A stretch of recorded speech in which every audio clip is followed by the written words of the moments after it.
Okay, let's dive in. Think about it for a second. Where are you right now? Well, physically, you're somewhere, but politically, you're in a state. Hmm. I am too. Every single person, billions of us on this planet, we all live within the borders of some state. Yeah, it's kind of the default setting for life on Earth now, It isn't it? really is. And it's arguably the most fundamental reality of how we all live together. It shapes the laws you have to follow, the money you use. The language on the official documents, your education system, how safe you feel walking down the street. Exactly. The list just goes on and on. It impacts you profoundly every single day. And yet, and this is the really interesting part from the material we're looking at, despite feeling so permanent, so baked into how things are, the state isn't, natural, like a mountain or a river. Right. It wasn't just there from the beginning. No, it's actually a pretty recent invention, historically speaking. It's an idea, a structure that humans created. It's the source calls a construct, man-made. Right. So we've got this source material, and it really digs deep into this concept of the state. Not just like the lines on a map, but the whole evolving idea behind it. Yeah, where did it come from? How did we get from a world without states to one where they're basically everywhere, the only game in town, politically speaking, on a big scale? And maybe the big question for today is the state still the main player, especially now, with things like globalization seeming to make borders, well, maybe less important. That's pretty much the mission for this deep dive, isn't it? Yeah. We want to trace that history using the insights from this material you've got. It's like a journey back in time. But a necessary one. Oh, totally necessary to understand the foundation of international relations. Because that foundation, that bedrock, it still shapes the world you're living in right now and the future, too. It's history, yeah, but history with huge present-day relevance. Okay, so let's jump right in. The material starts with a pretty basic question. Why even study international relations? And it makes a really clear case, starting right where we just did. Right. It does. It anchors us in that fact we can't really ignore. The world is divided up into these nation states. And every single person is connected to one of them somehow. It's the basic architecture. Exactly. It's the fundamental building block of the global political setup we have today. The state is the primary unit. And these units, these states, they don't just sit there, right? They're constantly interacting. Constantly. Yeah, the source really emphasizes how dynamic this whole system is. States are always dealing with each other. I mean, just think about the sheer amount of stuff happening between them. Like what? Well, trade deals that affect economies everywhere, complex treaties about, I don't know, everything from weapons to sending mail. Right. Then there's conflict, obviously, even war, but also cultural exchange, spreading ideas, norms. Trying to tackle global problems together, like climate change or pandemics, or maybe not tackling them together. Exactly. All of that is happening between states, or at least states are heavily involved in mediating it. And the source points out this interaction isn't totally new. Different kinds of political groups have been interacting since way back in history. Okay, but here's the crucial thing. The source really hammers home. These interactions, they aren't just like abstract political games happening far away. No, absolutely not. Yeah. It's a critical point. When states interact, whether it's diplomacy that keeps the peace, or trade that ties economies together, or war that causes devastation, it's not just headlines. It affects real people. Massively. The source is super clear. These interactions have real, concrete, historical, political, social, economic consequences for the people living inside those states. For you. Can you give an example? Sure. Think about international trade deals. They can affect your job prospects, right? Or the price of stuff you buy. Think about how diplomatic relations breaking down might affect if you can travel somewhere, or even your safety. Or decisions your government makes with other governments about, say, climate change that could affect the environment you live in, your future economy. Exactly. The laws you follow, the taxes you pay, the rights you have, how secure you feel, all of that can be shaped, directly or indirectly, by how your state acts on the world stage and how other states respond. So it's this huge, complicated web of states interacting, and the consequences of all that, that's what the source calls the international state system. That's the framework, yeah. Yeah. And international relations, or IR, that's basically the study of this system. It's trying to understand all these interactions. Among the states within this global setup, Yeah. and the ripple effects, the consequences they create. Yeah. Essentially, IR is about trying to get a handle on the forces, the relationships, the power struggles, the cooperation, everything that shapes the world you live in. And at the heart of it all is the state. You really can't understand global stuff without understanding the main actor, the state. Okay, that really grounds us in why this is important. But if we're going to understand IR, we need to get specific about the state itself. The source material doesn't just assume we know, it gives us a definition. And it starts by repeating that key point. The state isn't just natural. Yeah, it really drives that point home. The source says explicitly the state is a creation of man and not a creation of Mother Earth or nature, which makes it a man-made construct. So not like finding oil or something, we built it. Exactly.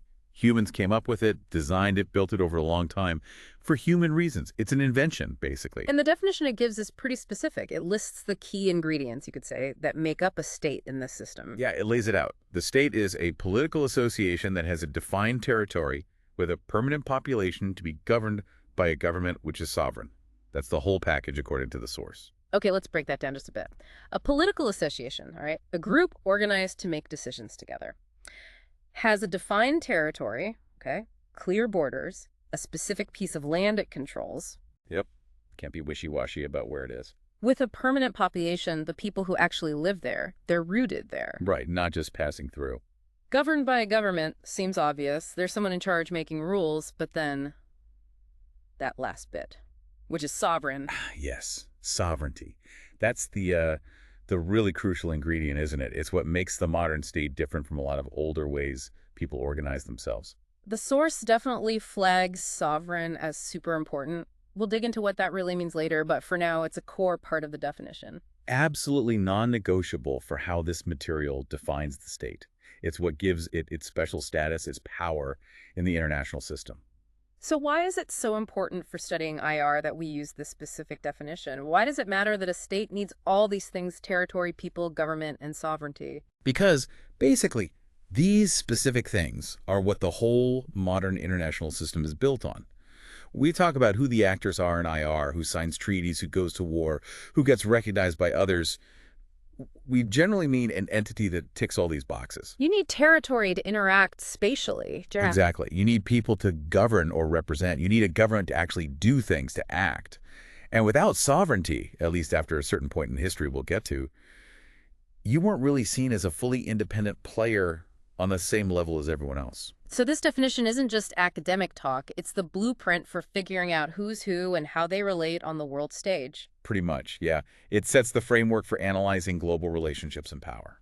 Okay, now the source takes us way back to show how this man-made construct, the state, actually came about. And it starts really, really early, before settled life even. Yeah, it goes right back to the earliest human ways of living described in the material.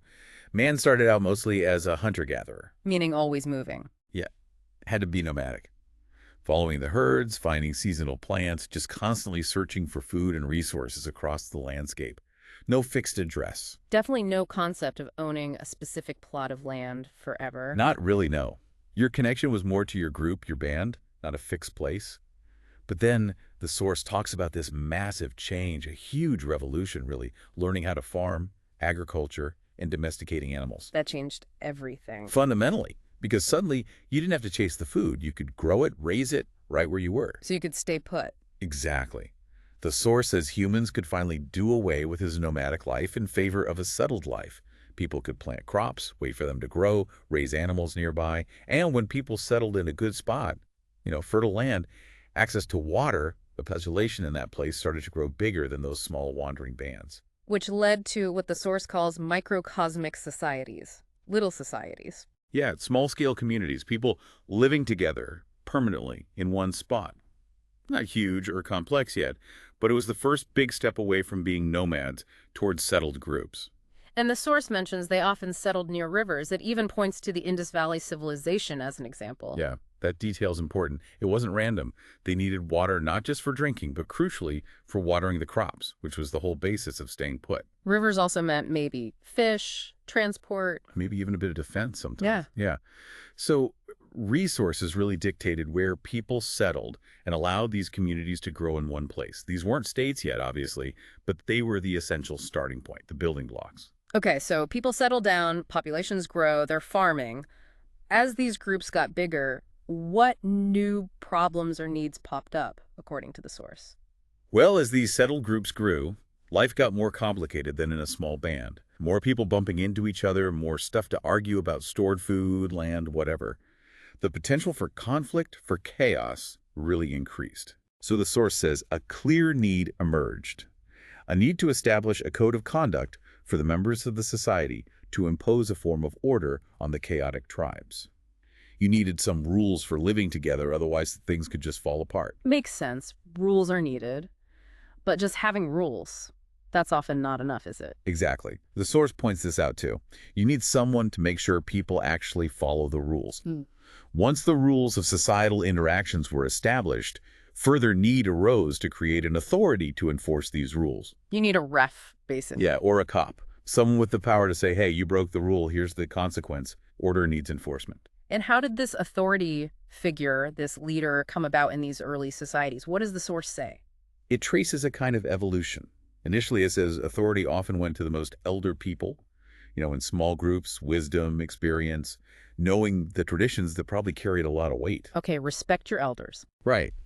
But then, the source suggests it shifted towards the strongest man amongst the group. Maybe in tougher times, or when there was more fighting, physical strength, and the ability to just impose your will or protect the group physically became more important. That makes right, sort of. Kind of.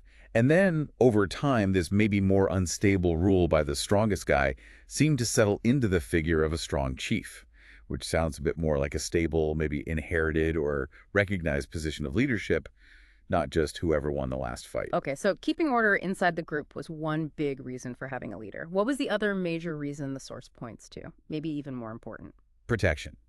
Yeah, the source puts huge emphasis on this.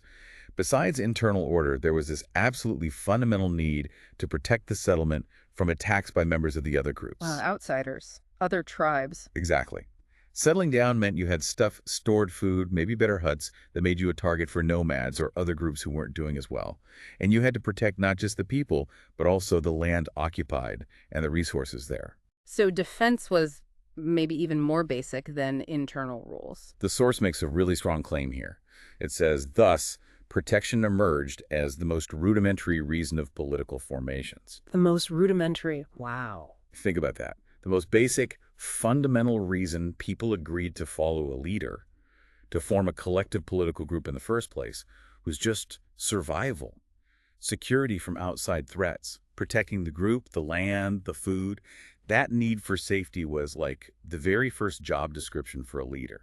It was the core function. That's a really powerful idea, that our deep need for safety from others might have been the main engine driving us to create political structures. It really casts the earliest forms of political organization as essentially about protection. And these early groups, led by chiefs or early kings, they didn't live in bubbles forever. The source says they eventually started interacting with other groups further away. And I'm guessing those interactions weren't always peaceful. No, the source says it varied a lot.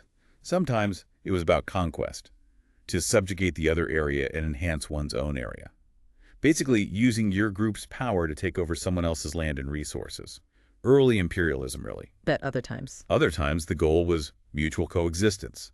Maybe living side by side, setting up some boundaries, maybe a bit of trade, or even teaming up against a bigger common enemy. And that protector figure, the chief, kept evolving. Yeah, eventually becoming the king. That title implies something more formal, maybe hereditary, more established than just a chief. And interestingly, the source notes that in these ancient times, kings were often thought to possess divine powers. Ah, the divine right of kings, sort of. Something like that, yeah. Believing the king had godlike powers added a whole other layer of legitimacy, made it harder to question their rule based just on earthly power. It elevated them. Okay, so we've got these increasingly complex settlements, rules, enforcement, a king who protects and maybe has divine backing. Sounds kind of like a state, doesn't it? But the source throws a curveball here. It says something crucial was missing from these ancient setups, something we now think is essential to the state. Yeah, this is a really key point in the material. It highlights the complete absence of the concept of sovereignty. No sovereignty, but they had kings, empires. Exactly, and that's what's so fascinating. Despite not having this idea of sovereignty, ancient empires flourished. They built amazing things, had complex laws, ran huge territories, traded, kept order, all without being organized around this idea of a single absolute authority that defines the modern sovereign state. And the source gives examples. It mentions the Greek city-state system. Okay, maybe calling them empires is a stretch. They weren't unified like Rome, but they were successful political entities. Athens, Sparta. Right. The source notes they shared a language, religion, a common culture in many ways, but they were independent, fiercely independent, often fighting each other. No single overarching sovereign power controlling all of Greece. You might team up sometimes, but each city-state, each polis, kept its own political independence. Okay, so Greece wasn't one sovereign state. What about Rome? That was definitely a huge unified empire. It was huge, yeah. But the source points out something really interesting happened with authority in Roman times. It got, well, complicated. Alongside the emperor, who had massive worldly power, armies, laws, the whole deal, you see the rise of another powerful authority, the papacy pope. The church. So you had the emperor dealing with earthly stuff and the pope dealing with spiritual stuff. Well, yeah, but it wasn't always that neat a division. The pope gained significant influence, not just spiritually, but politically too, especially as time went on and the Western Roman Empire started to crumble. This meant authority wasn't singular. They sometimes clashed. Oh, definitely. Over who was ultimately in charge of what, who people should be loyal to. It created this system of dual authority, sometimes competing authority. That's very different from the idea of one single, supreme, unquestionable power within a territory, which is what sovereignty is all about. Even powerful emperors and later medieval kings didn't have that kind of absolute authority, free from any potential challenge from the church. So even the mighty Roman Empire didn't fit the modern definition of a sovereign state because authority was kind of split, or at least contested. Exactly. It shows just how specific this concept of sovereignty is and how recently it really became the defining feature of states. Powerful political groups existed for thousands of years without it. Okay, so after Rome, the source briefly touches on the medieval period in Europe. It characterizes it mainly by feudalism, Hmm. which was, a really decentralized system. Power was fragmented based on owning land and these personal loyalty ties between lords and vassals. Kings existed, but they weren't all powerful. Not usually, no. Their power often depended heavily on whether their big nobles felt like supporting them. Authority was very personal, hierarchical, spread out, not centralized in one place, covering a whole territory like we think of now. And the church was still a major player. Huge player. The Catholic Church, led by the Pope, had massive influence across different kingdoms. It had its own laws, collected its own taxes, tithes, owned lots of land. People's loyalties were often divided to their local lord, maybe a king, and the church. Again, totally different from a single supreme authority in charge. But this feudal system, this medieval order, it didn't last forever. The source says certain things started to break it down. Yeah, it points to two huge movements, the Renaissance and the Reformation. Starting around the 14th century and then really picking up steam. Right. The Renaissance was this rebirth of interest in classical Greek and Roman ideas, in humanism, in thinking about the world in more secular, less purely religious terms. It started to challenge the church's dominance over knowledge and how people saw the world. And the Reformation, in the 16th century, that was an even more direct hit on the church's authority, wasn't it? Oh, absolutely. Martin Luther, others, they directly challenged the Pope's authority, the church's doctrines. This split Western Christianity created Protestantism. And it wasn't just about religion. It had political consequences. Massive ones. Rulers now had to choose sides, Catholic or Protestant. This led to terrible wars within countries and between them, often based on religion.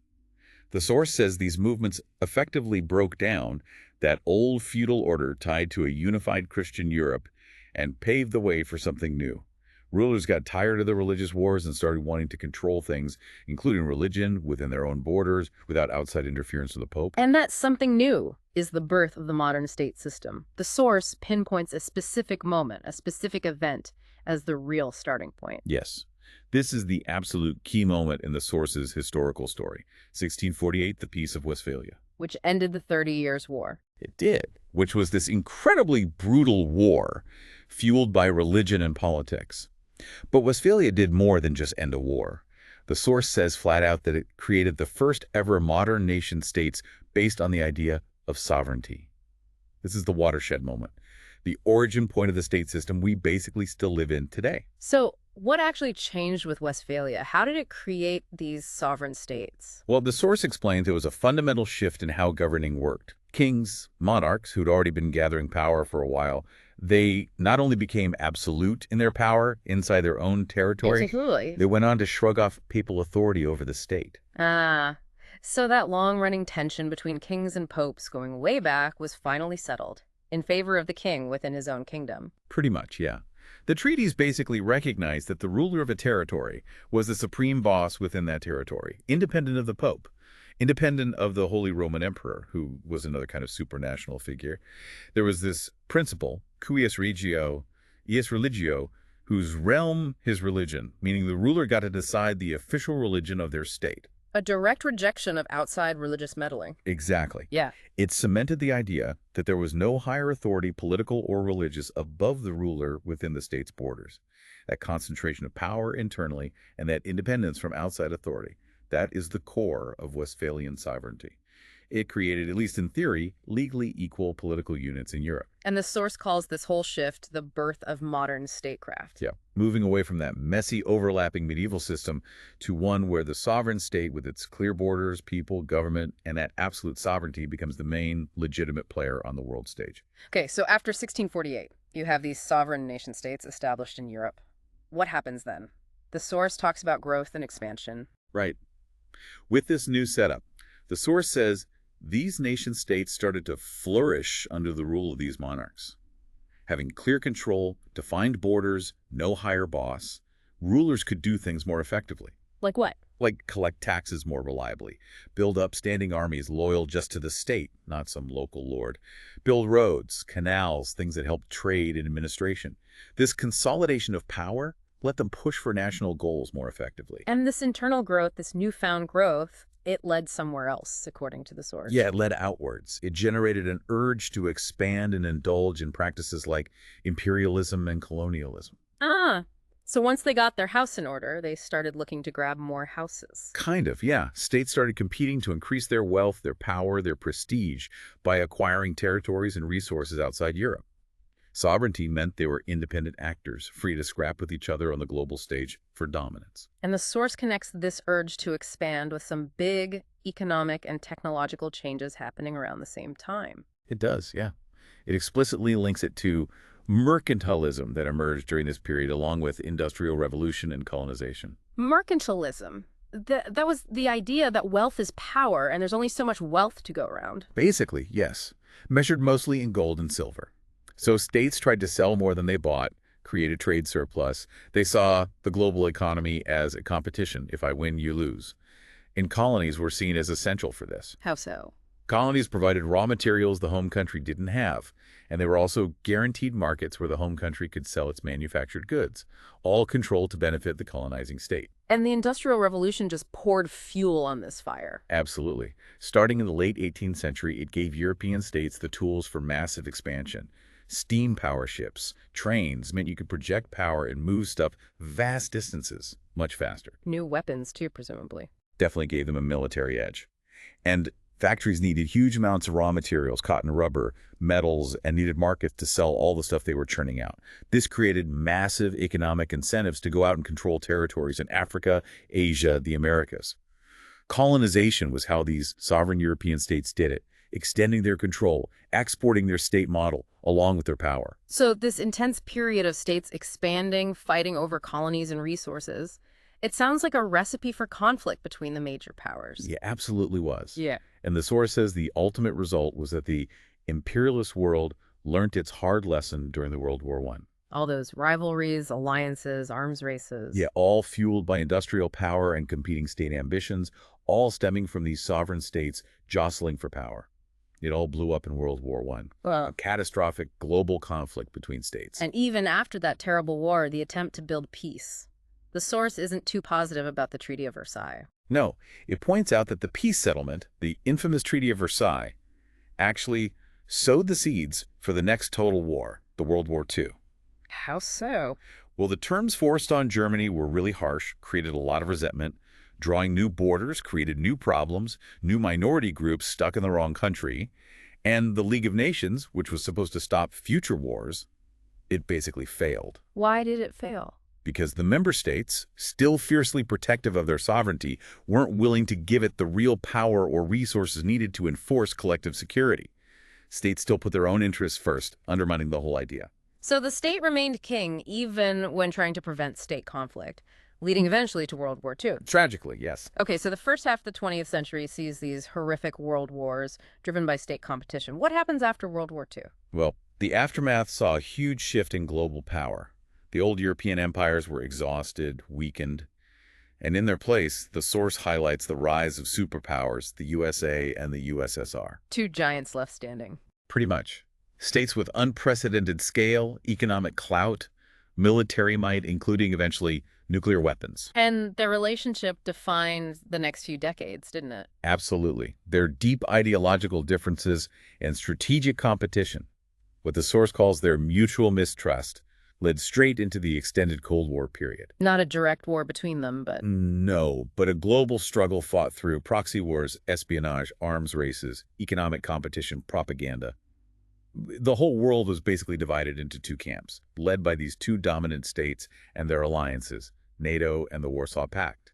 It was a bipolar world. International relations was pretty much all about their rivalry. but that bipolar system didn't last forever either. The source points to the end of the Cold War. Right. Internal problems in the Soviet Union, the appeal of communism fading, other factors.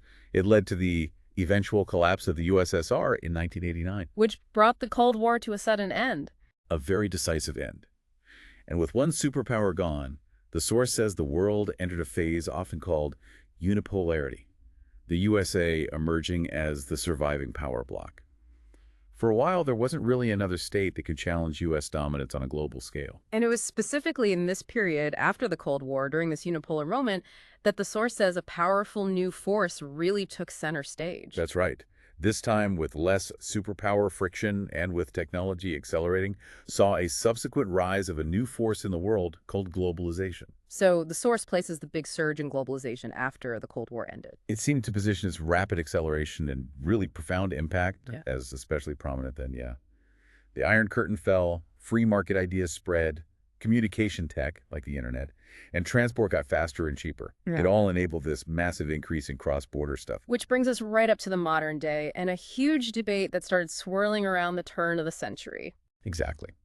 As everything got more connected, economies intertwined, information zipping around instantly, global companies operating everywhere, more people moving across borders, this big question arose. The source notes that many scholars in the 21st century began to advocate that the relevance of state in a globalized world would become redundant. The idea being that the state was becoming obsolete, that borders didn't matter as much anymore. Yeah, the argument went something like this. Yeah. You've got these huge multinational corporations, powerful NGOs like Greenpeace or Amnesty, international crime syndicates, global financial markets, institutions like the UN or the World Trade Organization. Maybe these non-state actors were becoming the real players, bypassing the state. And global problems like climate change or pandemics, they obviously don't stop at borders. So maybe the state just wasn't the right tool for the job anymore. That was the thinking for some, yeah. The state seemed too small for the big global problems, maybe too big and clumsy for local issues and getting squeezed by all these other forces. But the source we're looking at takes a pretty firm stand against that idea. It does, very clearly. It says, however, this was not the truth. It argues that, yeah, globalization is powerful, it is changing things, but it hasn't made the state redundant. Not at all. So globalization definitely affects states. It continues to reshape them. Yes, it's not denying the impact. But the source argues it has only transformed the nature of the states in terms of their being demonstrators of absolute power in the world. Okay, what does that mean exactly? Transform their nature, not made them irrelevant. It seems to suggest the state hasn't vanished, its core jobs haven't gone away, but how states wield power, the limits they face from international law, global opinion, economic interdependence, and maybe the types of power that work best have changed. So maybe less about just raw military might or dictating everything internally and more about navigating this complex global system. Perhaps. Maybe raw unilateral power is just less effective or harder to sustain in a world where everything's so connected. Economic influence, cultural appeal, soft power, working with other states. Maybe those are more important tools now. The state is still powerful, but maybe less absolutely powerful on its own. Okay. And this leads to the source's killer argument for why the state is still essential even in this globalized age. This is the absolute core of its argument, I think. It says, the role of the state remains intact even in a globalized economy, as globalization can flourish only with rule of law and a stable social order, which can only be guaranteed by the instrument called the state. Whoa, okay, hang on. So the very thing, globalization, that people thought would kill off the state actually needs the state to survive and thrive. That's exactly the argument being made here. It's quite compelling when you think about it. What does globalization actually need to work? Well, if you're trading internationally, you need contracts that mean something, right? Property rights. Exactly. If you're investing money overseas, you need some predictability, laws, regulations you can rely on. If you're shipping goods around the world in complex supply chains. You need ports, roads, communications infrastructure. You need basic security so your stuff doesn't get stolen constantly. International finance needs stable banking systems, regulations. And who provides all that fundamental stuff within the specific places where all this global activity actually happens? It's the state, right? Yeah. The rule of law, functioning courts, enforceable contracts, and a stable social order. Peace, security, infrastructure, maybe education, healthcare. These are the foundations. And the source argues that really only the state operating within its territory can reliably provide those foundations. That really flips the common narrative, doesn't it? Instead of globalization eroding the state is actually the necessary platform for globalization. It highlights that functional need. Mm. Globalization, for all its border-crossing energy, still relies on states to provide the basic order, security, and predictability it needs to operate. Without states doing that job, you could argue, the whole complex global system would just descend into chaos, making globalization impossible. It needs that framework. Okay, that's a really significant takeaway. Before we wrap this up and really bring it home for the listener, let's just quickly circle back to those key concepts the source defined for us now that we've seen the whole historical picture. Good idea. So, first, the state itself. We saw it's a human invention, and the source defines the modern version very precisely. Political association, defined territory, permanent population, government, and sovereign. That whole package. Right. Territory, people, government, sovereign. And sovereignty. Remind us again. Sovereignty, the key idea from Westphalia, means a situation of an absence of an authority higher than the state. The source stresses this gives the state freedom to take independent decisions in domestic and international affairs without being answerable to any authority above it. So supreme power inside your borders and independence and formal equality outside? Exactly. Internal sovereignty and external sovereignty. The state is its own boss, basically. No pope, no emperor, ideally no other state telling it what to do within its own affairs. Got it. And finally, security, which the source said was maybe the most basic reason for forming political groups in the first place. Yeah, security defined simply as absence of any threat. It was the original driver, and it's still a core job for the state. The source mentioned different levels too, acknowledging it's complicated now. Human security, individual safety, national security, protecting the state itself, and international security, stability of the whole system, often needing states to work together. Security, in various forms, is still a fundamental justification for the state's existence. Okay. So we've gone on quite a journey here, from nomads needing protection to settled farming communities, through ancient empires that didn't have sovereignty, the messy feudal Middle Ages, then bam, Westphalia in 1648 births the sovereign state model we know. Then the age of state expansion, imperialism, terrible world wars driven by state rivalries, the Cold War standoff between two superstates, the unipolar moment after, and then this rush of globalization. It's a huge sweep of history, all centered on how this one thing, the state, became the main way we organize ourselves globally. Yeah, how it became the central character on the world stage. So let's bring it all together. The big question for you, the listener. Why does this deep dive into the history and evolution of the state, based on this source material, actually matter to you right now? Because, as we've seen unfold, the state, this thing humans invented out of needs for safety and order, solidified by this idea of sovereignty, it creates the basic political and legal scaffolding for almost everything in your life. The laws you follow, the order, hopefully kept in your society, public services like schools or roads, how the economy is run, your safety. It's all tied up with the state. And remember, states don't exist alone. How your state interacts with others, diplomacy, trade deals, treaties, maybe even conflict, all that stuff directly impacts your life. It can affect your job, your safety, your rights, the environment. Absolutely. So understanding where this state thing came from, how it evolved over centuries to become the dominant player, and how it's now being challenged and changed by globalization.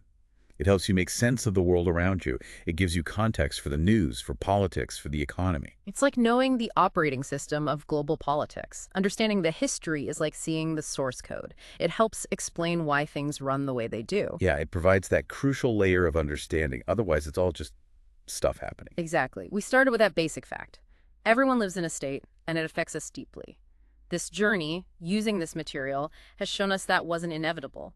It's the result of a long, messy, sometimes violent history, driven by basic human needs and choices. From survival instincts leading to early leaders, to that game-changing idea of sovereignty at Westphalia, the rise and fall of empires, the Cold War, and now globalization. And the source leaves us with that really interesting twist.